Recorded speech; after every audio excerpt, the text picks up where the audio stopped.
In 2005, I was working for this job, and I'd held the job for several years. It was one of those jobs that I just thought I'd work there forever. Everything was great, and I went to work one morning, and the company had undergone a management change. And I walked in, and myself and about 3 other people were just released without any notice, any warning. And I walked out the door of that company that morning with no job and very few skills.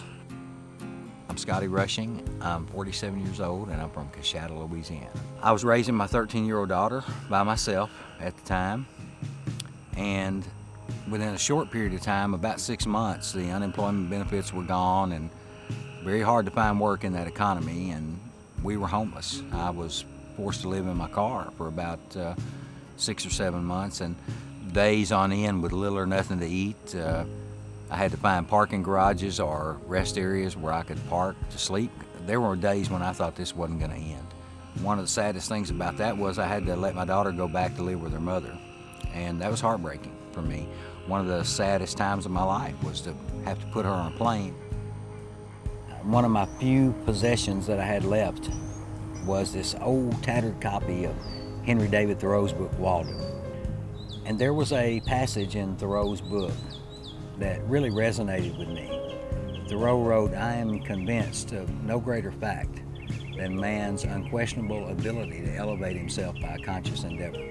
So I kind of seized that passage of Thoreau's writing and decided that I was going to make a conscious endeavor to rebuild my own life and to make sure that nothing like that ever happened to me again. When Sharon and I became a couple and I moved here to the farm, one of the things we talked about was my desire to go back to school. I wanted to get some college education because my greatest fear was having something like what had happened before happen to me again. And I wanted to make sure that I had skills if something should happen and I should lose another job. When Scotty decided to enroll online, I thought it was an excellent idea. It's something he'd always wanted to do. There were opportunities and classes out there that he was very interested in, and all I could do was just support him. Sharon and I had talked about me going back to school, and I began to fill out information requests online for different school programs. And that was going well, but in the midst of doing that and talking about going back to school, I developed some flu symptoms. And I woke up one morning with a smudge in my right eye. It looked like someone had just taken their thumb and did that. And that was subsequently diagnosed as optic neuropathy, as a condition of multiple sclerosis. So I went through a period at the end of 2011 where I felt like all the work I'd done to get back on my feet had just been cut out from under me again. I had forgotten about the information request that I had submitted to colleges. I really had just forgotten about it.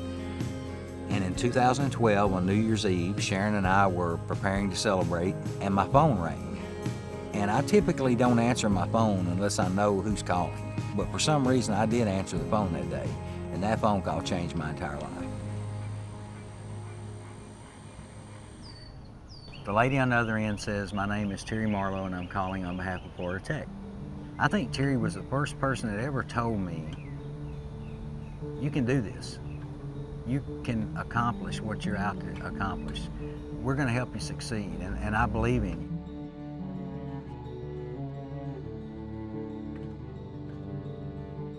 It was really a scary thing to come back, but you made it so easy for me.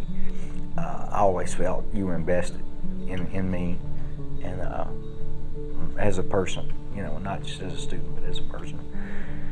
It really was the first time I had heard somebody say to me, "I think you can do it. I really think that you could make this happen," you know. And I told my wife, and I said this was the biggest part of this whole journey down the trip for me, was to be able to say thank you for everything you did. I could not have gotten here today without your help. Couldn't have made it.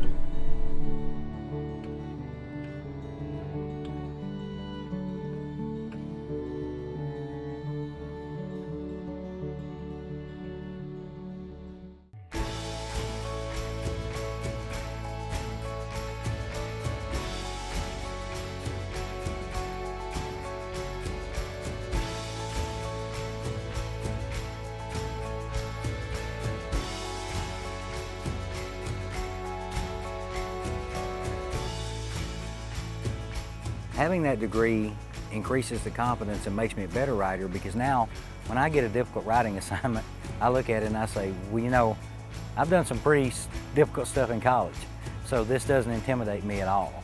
I think just the confidence that I can pretty much take anything that's handed to me and make it work, and turn it into something that's successful and something that's beneficial. That's the biggest benefit of the degree. It's just a piece of paper unless we use it to inspire others. No matter what we do, if we find it to be a platform where we can encourage other people that might be going through the same things that we're going through or facing their own challenges, that makes an accomplishment worthwhile. That makes it something meaningful. That's more than just a diploma. Now you've created a legacy. You're leaving something behind. So what I would say to people that are thinking about going back to school and getting their college education from Florida Tech is be willing to bet on yourself. Be willing to believe that you can get it done. Don't talk yourself out of it. Don't give yourself a chance to throw up all the excuses and say, well, I just can't do this. It doesn't matter what your situation are. You can be a single mom, you can be a veteran that's trying to find a new career. It doesn't matter any challenge that you've had. You can overcome those challenges. The human spirit's a pretty powerful thing, and the world is this great well of inspiration. You just have to be willing to drink.